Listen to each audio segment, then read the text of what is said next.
পঞ্চম শ্রেণীর শিক্ষার্থী বন্ধুরা কেমন আছো সবাই? তোমাদের বিজ্ঞান বইয়ের ২৮ পৃষ্ঠায় দেখো দুটি প্রশ্ন আমি মার্ক করে দিয়েছি। এক হচ্ছে মানুষের স্বাস্থ্যের উপর বায়ু দূষণের ক্ষতিকর প্রভাবগুলো কি কি, আরেকটি হচ্ছে বায়ু দূষণ প্রতিরোধের ৩টি উপায় লিখি। দেখো, বায়ু দূষণ আমাদের অর্থাৎ মানুষের স্বাস্থ্যের জন্য কেন ক্ষতিকর? বায়ু দূষণ মানুষের স্বাস্থ্যের জন্য ক্ষতিকর। এর ফলে মানুষ ফুসফুসের ক্যান্সার, শ্বাসজনিত রোগ, হৃদরোগ সহ বিভিন্ন রোগে আক্রান্ত হয়। পরিবেশের উপরও বায়ু দূষণের ক্ষতিকর প্রভাব রয়েছে।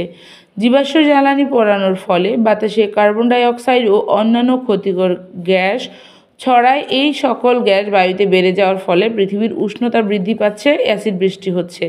অ্যাসিড বৃষ্টির ফলে জীবের ক্ষতি হতে পারে বা জীব মারা যেতে পারে। আরেকটি প্রশ্ন, বায়ু দূষণ আমরা কীভাবে প্রতিরোধ করতে পারি?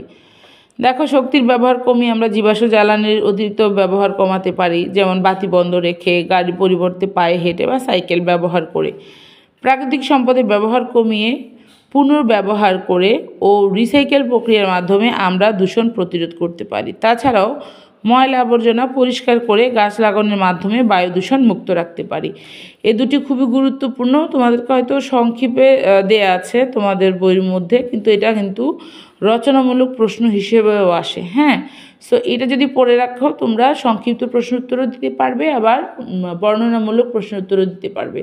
সংক্ষিপ্ত প্রশ্নে তোমাদের দুটি বাক্য আসে, তো কারণ একটা প্রশ্নের জন্য 2 নম্বর থাকে। সো তোমরা 2টি বাক্য লিখবে, এখান থেকে যে কোনো 2টি লিখলেই হবে, 2টি। আর বর্ণনামূলক আসলে এই পুরোটাই বর্ণনা হিসেবে লিখবে।